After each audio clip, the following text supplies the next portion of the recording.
একদিন আল্লাহ শূন্যের কোটায় নিয়ে আসবে, খালি যেরকম দুনিয়া ছিল ওরকম খালি হয়ে যাবে। আল্লাহ মালাকুল মউতকে জিজ্ঞাসা করবে, মাম বাকিয়া আলা যাহরিল আরদ, জমিনে কে বাকি আল্লাহ জানেন? তো মালাকুল মউত বলবে, মা বাকিয়া আলা যাহরিল আরদি আহাদ, জমিনে কেউ বাকি নাই। আল্লাহ জিজ্ঞাসা করবে, আইনাল্লাযীনা কানু ইয়াঈশুনা ফি বুরুজিম মুশাইয়্যাদা, ওরা কোথায় যারা বড় বড় অট্টালিকার ভিতরে বাস করত, নিচে পাহারা, উপরে পাহারা, চতুর্দিকে সিসি ক্যামেরা, নিচ্ছিদ্র বেষ্টনী, এরা কোথায়? আল্লাহ জানেন। মালাকুল মউত বলবে, এদেরকে নিয়ে আসছি, আমার জন্য কোনো প্রতিবন্ধকতা আপনি রাখেন নাই। আছে নাকি কোনো প্রতিবন্ধকতা? মালাকুল মউতের জন্য কোনো প্রতিবন্ধকতা নাই। তারপরে মালাকুল মউত বলবে, ইল্লাল্লাযী, শুধু বাকি আছে আকাশওয়ালারা, আর আপনি চিরঞ্জীব। ইল্লা আহলুস সামাওয়াতি ওয়া আনতাল হাইয়ুল্লাযী লা তামুত, আকাশওয়ালারা বাকি, আপনি চিরঞ্জীব। আল্লাহ বলবে, আকাশে ঝাড়ু লাগাও, সমস্ত আকাশ খালি করবে। আবার জিজ্ঞাসা করবে, এইবার কে বাকি? তো মালাকুল মউত বলবে, লা আলাল আরদি ওয়ালা আলাস সামাওয়াতি, জমিনও কেউ নাই, আকাশও কেউ নাই। ইল্লাল্লাযীনা ইয়াঈশুনা তাহতা আরশিক, শুধু আপনার আরশের নিচে যারা বাস করে ওরা বাকি আছে। আল্লাহ জোশে আসবেন আর বলবেন, আরশের নিচেও ঝাড়ু লাগাও। আজকে আরশের নিচে যারা আছে তারাও উঠা যাবে। আল্লাহ জিজ্ঞাসা করবে, এইবার কে বাকি? তো মালাকুল মউত বলবে, লা আলাল আরদি ওয়ালা আলাস সামাওয়াতি ওয়ালা তাহতা আরশিক ইল্লা ইসনা আশা, জমিনও নাই, আকাশেও নাই, আরশের নিচেও নাই, শুধু 12 জন বাকি আছে, আর আপনি চিরঞ্জীব।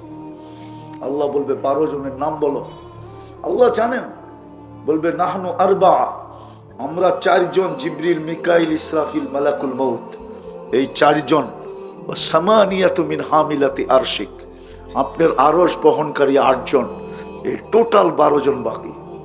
আল্লাহ হুকুম দিবে, ফালিয়ামুত জিবরিল, মিকাইল ওয়া ইসরাফিল, 3 জনের মৃত্যু হোক। কবর দুনিয়াতে হবে না, এটা জেনে রাখেন। জিজ্ঞাসা করবে, এইবার কে বাকি? তো বলবে, 9 জন, আপনি চিরঞ্জীব। 8 জন আপনার আরশ বহনকারী, আর আমি। আল্লাহ বলবে, ফালিয়ামুত হামিলাতা আরশি, আমার আরশ বহনকারীদের মৃত্যু হোক।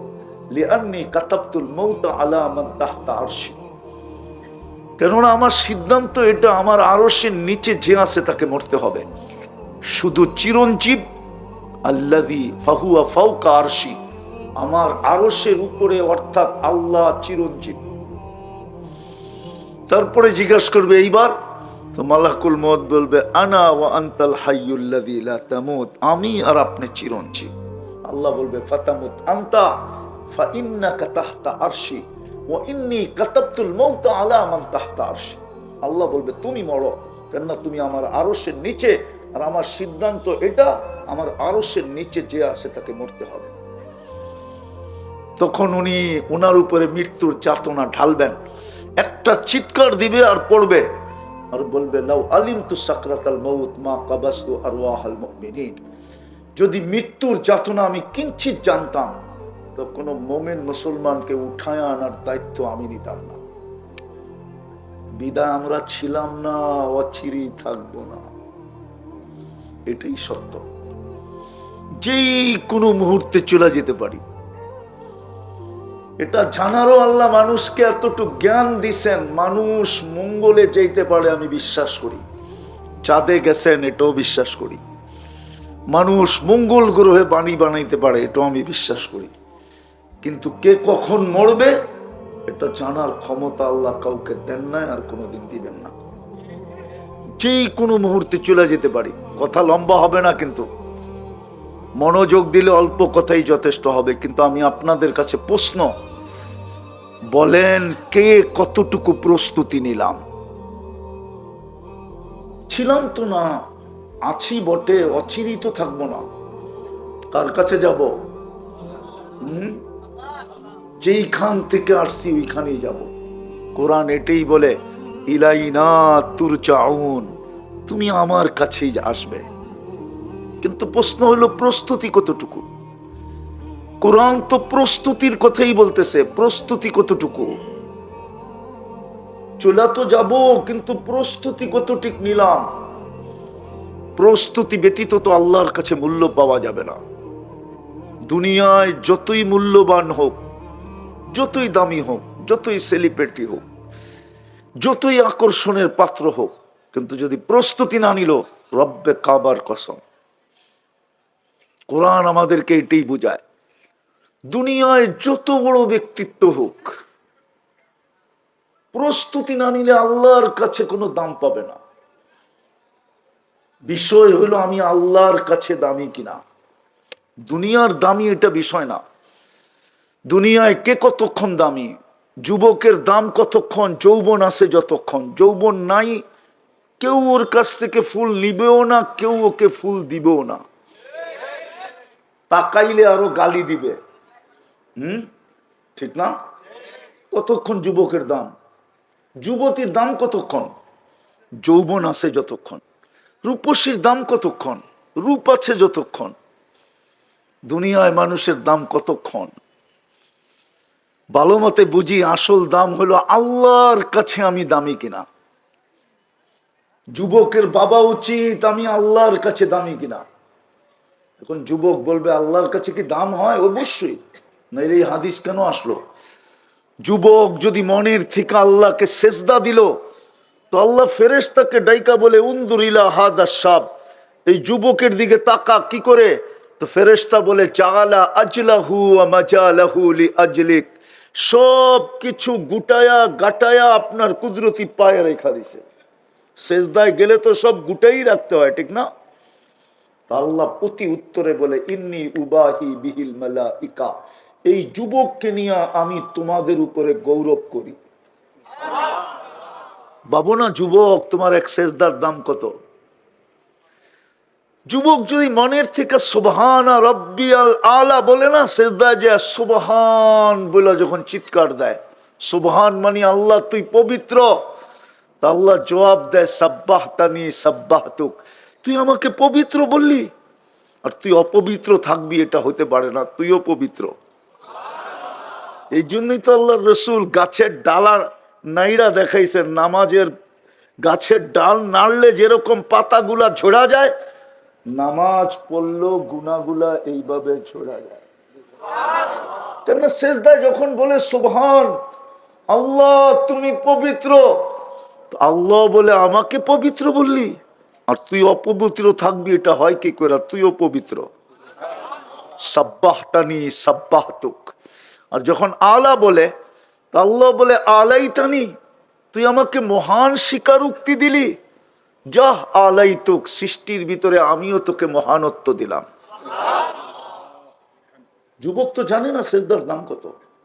আমি যেটা বুঝাইতেছিলাম, হায় প্রস্তুতি ছাড়া আল্লাহর কাছে দাম হবে না। দুনিয়াতে যত দামি হোক তাতে কি আসে যায়? দুনিয়ায় মানুষের দাম কতক্ষণ? আমরা কি এই দেশে জন্ম নেই নাই? কি এই দেশে জন্ম নেন নাই?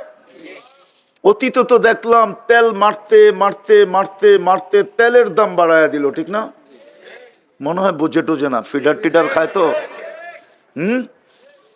আবার পেপারে লিখতে শুরু করলো তেল ছাড়া কেমনে পাকানো যায়, ঠিক না? এখনো তো ওই মিডিয়ালাদের কি দেখতেছি, স্বৈরাচার বলতে বলতে বলতে গলা শুকায়া ফেলতেছে, আবার মাঝে মাঝে খবরের মধ্যখানে পানিও খায়। দুনিয়ার দাম কতক্ষণ? আমার দুনিয়া আমার বিষয় না, আমি দুনিয়া নিয়ে গাটাগাটি করতে চাই না। আমার বিষয় হলো আল্লাহর কাছে পড়ি কতটুকু দামি, আর প্রস্তুতি ছাড়া আল্লাহর কাছে দামি হব না। দুনিয়ায় মানুষ দামি হয় সীমিত সময়ের জন্য, নাইলে অবসরপ্রাপ্ত কেন লিখতো? বাংলাদেশে অবসরপ্রাপ্ত লেখে, ঠিক না? হুজুরে মনে হয় বোঝে নাই। কি লেখে? মেজর জেনারেল অবসর, মানে কি? বেলুলেস, ঠিক না? বেলুলেস, মূল্যহীন। আল্লাহর কাছে দামি হইলে চিরদিনের জন্য দামি হবে। কসম খোদার যুবক, যৌবন যদি আজকে আল্লাহকে দিতে পারো, তাইলে কালকে তোমাকে যৌবন ফেরত দিবে। আনতা শিব্বু ফালা তাহরামু আবাদা, কোন দিন তুমি বিরুদ্ধ হবে না। আজকে যদি জীবন আল্লাহকে দিতে পারি, তো কালকে জীবন দিবে। আনতাহয়াউ ফালা তামুতু আবাদা, চিরদিনের জীবন মিলবে, কোনোদিন মউত আসবে না। আজকে যদি সুস্থতা আল্লাহকে দিতে পারি, তাহলে কালকে সুস্থতা মিলবে। আনতা সিহু ফালা তামরাজু আবাদা, চিরদিন সুস্থ থাকবে, কোনোদিন অসুস্থ হবে না। আজকে যাই আছে এটা যদি আল্লাহকে দিতে পারি, তো কালকে ঘোষণা হবে আনতানামু ফালা তাইআসু আবাদা, চিরদিন নেয়ামত বাড়বে, কোনোদিন কমবে না। বাড়ি রূপে দিবে না, বাড়ি রূপে না। সরকার তো সরকারি আমলাদেরকে প্লট রূপে দেয়। কি রূপে? প্লট বুঝেন? বুঝেন টুঝেন তো না মনে হয়। থাকেন মানিকগঞ্জে, কোত্থেকে বুঝবেন? আর বুঝতেও পারেন, কিন্তু সবই তো মানিকগঞ্জের বড় মিয়া, ঠিক না? কি বড় মিয়া না? কথার আগেও বড়, পরেও বড়, ঠিক না? বুঝেন তো না? সরকার আমলাদেরকে দিলেও দেয় কি রূপে? 5 কাঠা, 2.5 কাঠা, 3 কাঠা, ঠিক না? আর আল্লাহ দিবে রাজত্ব রূপে। হুজুররা মানতে চায় না। কোরআন দিমু, আল্লাহ তো বলতেছে ইউতি মুলকান কাবীরা, বড় রাজত্ব রূপে তোকে দিমু। আল্লাহ পরিধি কতটুক হবে? তা আল্লাহ বলে কমসে কম দিল বি আশারি আমসালিদ দুনিয়া, এই দুনিয়ার 10 গুণ দিমু। 10 গুণ। কয় গুণ? এই দুনিয়ার 10 গুণ দিমু। কি বৃষ্টি হইতেছে নাকি? আসলেও মনে করবেন ওয়াটার সেলুট আসতেছে, বৃষ্টি না। এটা ওয়াটার, চিনেন ওয়াটার সেলুট? দূর মিয়া, এটাও তো চিনে না। বাংলাদেশ সরকার যখন কোনো নতুন প্লেন কিনে, আর এটা যদি ঢাকা এয়ারপোর্টে অবতরণ করে, তখন 2 পাশ থেকে পানি ছিটায়া এটাকে বলে ওয়াটার সেলুট। যদি বৃষ্টি আসে তাহলে বুঝতে হবে এই যুবকদের আয়োজন কবুল। উপর থেকে ওয়াটার সেলুট আসছে, উঠাউঠি চলবে না। সত্য তো? হ্যাঁ, লম্বা করতেছি না, শর্টে গুছিয়ে নিয়ে আসবো ইনশাআল্লাহ। শরীরও অনুমতি দেয় না লম্বা করা, এই জন্য বেশি লম্বা হবে না। আল্লাহ দিবে বাড়ি রূপে না, প্লট রূপে না, রাজত্ব রূপে দিবে। এই দুনিয়ার 10 গুণ সমান। কিন্তু সবচেয়ে ছোটটা এই দুনিয়ার 10 গুণ সমান, ওটা বাঙালি পাবে না ইনশাআল্লাহ। ওটা যে পাবে ওর নাম হাদিসে লেখা আছে, আমরা আরো একটু বড় পাবো ইনশাআল্লাহ। হ্যাঁ, এই মাটির দিবে না। জান্নাতের মাটি হলো মুস্ক, তোরা বুহাল মিস্ক, গাছ হবে হাসি সুহাস জাফরান, গাছ হবে পিওর জাফরান, বিল্ডিং হবে 1 ইট সোনার 1 ইট রূপার, 1 তালার দূরত্ব হবে জমিন থেকে আকাশ পর্যন্ত। এরা ভাবতেছে সাদে যাইব কেমনে, ঠিক না? হ্যাঁ, সুপার অ্যাক্সিলেটর লাগানো আছে, সুপার লিফট লাগানো আছে, চোখের পলকে ছাদে নিয়ে নামায় দিবে। 1 তলা বিল্ডিং না। হাফেজরাই তো পাবে কোরআনের আয়াত যেখানে শেষ হবে পড়তে পড়তে, ওইখানে ওর তালা শেষ হবে। হ্যাঁ, ইকরা ওয়ারতাকি ওয়ারাত্তিল কামা কুনতা তুরাত্তিলু ফিদ দুনিয়া, পড়তে থাক, চড়তে থাক। যেইখানে শেষ হবে তোর পড়া, ওইখানে যে তালা শেষ হয়ে যাবে। একটা সোসাইটি হবে না, কোটি কোটি সোসাইটি হবে। সোসাইটি চিনেন? এটা তো চিনেন না মনে। চিনেন কি? গুলশান একটা সোসাইটি, বনানী একটা সোসাইটি, ধানমন্ডি আরেকটা সোসাইটি, বাড়িদারা, বসুন্ধরা, উত্তরা, হ্যাঁ দিয়াবাড়ি, এরকম কোটি কোটি সোসাইটি হবে জান্নাতের ভিতরে। এমন কি যে রাস্তার থেকে একটা কষ্টদায়ক কাটাকে কখনো সরায়া দিছে, ওর জন্য একটা সোসাইটি হবে। কাটা সরায়া দিছিলা, এটার জন্য এই সোসাইটি তোমাকে উপহার দেওয়া হলো। হাফেজদেরকে একটা বিশেষ সোসাইটি দিবে। এইখানে যদি হাফেজের বাবা থাকে না, সে আজকে মিষ্টি নিয়ে যেতে পারেন বাড়িতে। যদি বাড়িওয়ালারা বলে মিষ্টি নতুন কিছু গটাইলা কিনা, না মনে হয় বোঝেন না, ঠিক না? বলে না না নতুন গটাই নাই, শুনে আসছি আমার ছেলে একটা সোসাইটি পাবে। ইন্না ফিল জান্নাতি নাহরা, জান্নাতে একটা লেক আছে, ইউকালু লাহু রাইআন, ওই লেকের নাম রাইআন, ফিহি মাদিনাতুম মিন মারজান, তার ভিতরে একটা পাহাড় সোসাইটি বানাবে মারজান পাথর দিয়া। লাহু সাবঈনা আলফা বাবান, 70,000 গেট থাকবে ওটা ঢুকার আগে। আলা কুল্লি বাবিন সাবঈনা আলফা মালাইকাতান, প্রত্যেক গেটে 70,000 ফেরেশতা দাঁড়ানো থাকবে। হাফেজ যখন ঢুকবে প্রত্যেক গেটের ফেরেশতা তাকে গার্ড অফ অনার দিবে। শেষ গেট যখন অতিক্রম করবে 490 কোটি ফেরেশতার গার্ড অফ অনার কমপ্লিট হবে। প্রত্যেক ফেরেশতা হাফেজকে উপটকন দিবে আর মুখে স্লোগান থাকবে, হাদা কিরামাতান লিল কোরআন, কোরআনকে সিনায় সুরক্ষিত রাখার জন্য তোমাকেই পুরস্কার দেওয়া হলো। একবার না, হাফেজ ওইখানে অবকাশ কাটাইতে যাবে। অবকাশ, অবকাশ বোঝেন? এটাও তো মনে হয় বোঝেন না। কি দেখেন না, বড় বড় কর্মকর্তারা বাগান বাড়ি বানায় রাখে গ্রামে, ছুটির সময় ওইখানে আসে এনজয় করতে। এনজয়, ঠিক না? আছে নাকি মানিকগঞ্জে এরকম? দুই একটা নাই? না থাকলে আমি দেখায় দিই। হ্যাঁ, 2-4টা আমিও কিন্তু চিনি প্রত্যেক থানায় থানায়। এমন না যে আমরা মানিকগঞ্জ চিনি না। তো এই জন্য অবকাশ কাটাবে। যখনই ঢুকবে, যখনই বাহির হবে, ফেরেশতা গার্ড অফ অনার দিবে এবং উপহার দিবে। মা বাবাও মাঝে মাঝে যাবে, মা বাবাকেও সেলুট দিবে, মাতৃত্বের পুরস্কার দিবে, পিতৃত্বের পুরস্কার দিবে, পিতাকে আলাদা পুরস্কার, কেমন সন্তান জন্ম দিলি, মাকে দিবে কেমন সন্তান পেটে রাখলি, পুরস্কার দিবে। শুধু মাথায় তাজ দিবে এতটুক শেষ না, ভাই বোনদেরকেও দিবে। তো যেটা বুঝাইতেছিলাম আমি, জান্নাত বুঝাইতেছিলাম, জান্নাত সোসাইটি দিবে, কোটি কোটি সোসাইটি। জান্নাতে ফল ধরবে সোনার গাছে। আজকে ধরে কিসের গাছে? আরে বলেন না, কাঠের গাছে, ঠিক না? কিসের গাছে? কাঁঠাল গাছ কিসের? আম গাছ কিসের? সমস্ত ফলের গাছ কিসের?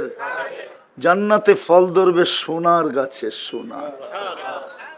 আম কি কাঠ নাকি? না, কাঁঠাল কাঠ, কিন্তু গাছটা কি কাঠ?